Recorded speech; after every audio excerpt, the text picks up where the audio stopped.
भाई परिचय संजय कुमार बेहरा पारादेव ग्राम पंचायत।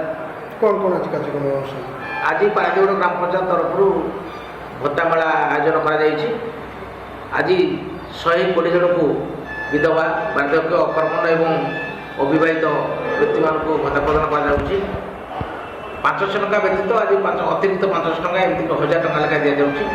पारादीप पंचायत एक बृहत ग्राम पंचायत पाखापाखि आम 2012-17 मसीह सरपंच दायित्व थिबा बेले आम 600 लोक भत्ता देइथिलु एवं आज को प्राय 2 वर्ष हेबो पंचायत निर्वाचन सरलाणी। यही समय मध्य आम पाखापाखि 5 ऊर्ध्व लोक भत्ता देलु। पाखापाखि आम टर्म मध्य आम 1100 रु अधिक लोक भत्ता दे सारूँ। जेहेतु बड़ पंचायत आम नियमित भाव में लोक जोगाजोग अच्छु। कौन गरीब लोक जड़े जमी गरीब लोक इतु वंचित न हम प्रति आम ध्यान देचु।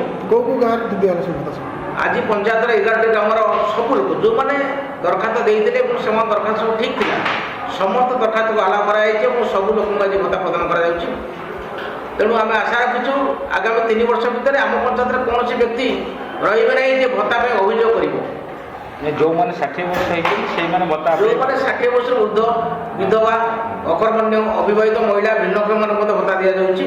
असहाय जो असहाय जो मैंने भत्ता दि जाऊँगी। तेणु यही प्रक्रिया आम जारी रही। बर्तमान आम पारादीप पंचायत एक विकसित ग्राम पंचायत आम पछुआ ना विकासशील नुहे। आम पंचायत बर्तमान पूर्ण विकसित पंचायत जहाँ शहरी सुविधा अन्य म्यूनिसिपालिटी एनएसी एरिया मिलूँ आमर ये उपलब्ध है। आम आशा रखीचु आ वर्षे 2 वर्ष मध्य ये पूर्ण विकसित हो समस्त प्रकार सरकारी सुविधा समस्त प्रकार शहरी सुविधा उपलब्ध टाइट हो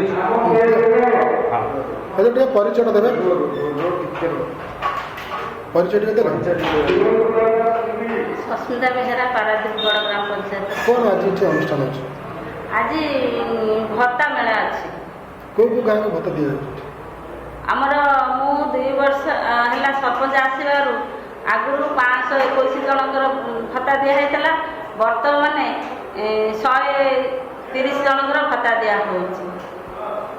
टोटाल केते लोक पाउछ टोटाल 1300 लोक भत्ता पाउछ। कौ गाँव लोक सब दि जाए कौ गाँव सब दि आमर पारादीपगढ़ तो 25टा वार्ड 12टा गाँ सब गाँ मिसिक रही निर्दिष्ट कौ गाँ ना समस्त गाँ मिसा हो दि जाऊँगी। अच्छा ये कौ मैंने भत्ता पाउछ बार्धक्य विधवा भिन्नक्षम असहाय मानकर भत्ता हाँ भिन्नक्षम अच्छा। ये जो 60 वर्ष ऊर्ध्व से मैंने अप्लाई कर हिसाब से दिया नहीं 60 वर्ष तो ऊर्ध्व हो बार्धक्य विधवा अच्छी से विधवा मानकर बयस ना भिन्नक्षम बयस ना से अप्लाई अनुसार पैसा दि जाऊँगी।